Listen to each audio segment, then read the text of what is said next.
Ал проблема эмес мүмкүн. Таң атпай Кайыңдыган ишканасынын алды желге жыктолду. Алар кызылчанын уругун бул районго жалпы 1700 гектар жерге гана ченелип берилгенине нааразы. Буга чейин дагы бир нече жолу келип кайрылышкан, бирок майнап чыккан эмес. Бул жолкусунда эл өкүлдөрүнө да кайрылышты. Бүгүн 150-200ге жакын дыйкан турду.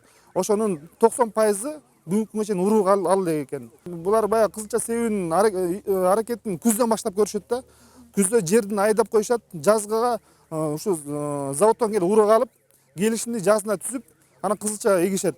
А бүгүнкү күндө алардын жери даяр, кызылчасы жок. Заводдун жетекчилиги мурунку жылдарга келишим түзүп, кызылча уругун алып жүргөн дыйкандарга гана келишим түзүлөрүн айтышат.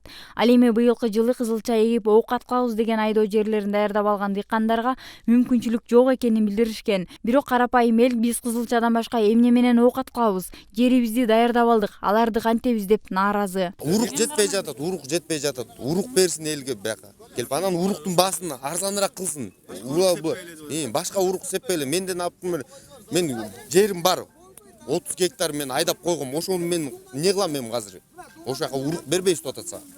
Ал эми бул боюнча аталган ишкананын өкүлдөрүнө кайрылганда алар заводдун республика боюнча 16 000 гектар жердеги гана кызылчаны иштетүүгө мүмкүнчүлүгү бар экенин айтышат.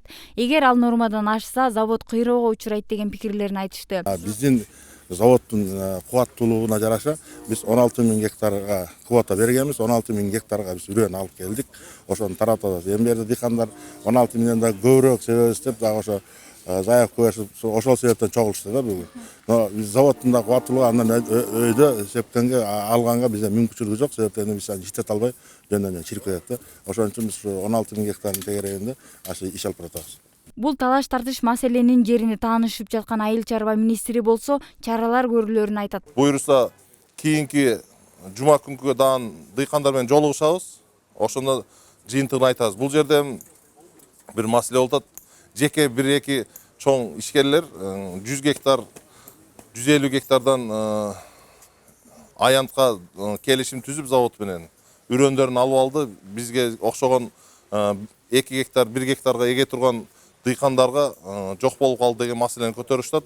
Буну деле ошол кийинки жума чечип жыйынтыгын айтабыз. Эч ким урук ала элекпиз биз берден. Башка чоң эмелер алып алды да. Бүгүн эки тарап тартышып жатып бир жыйынтыкка келише алган жок. Ал эми дыйкандар кийинки жумага чейин бул маселени чечип берүүнү талап кылышып, оң жагынан чечилбесе нааразычылык күчөөрүн айтышат. Перизада Дүйшөнкулова, Талант Жапаров, Сентябрь.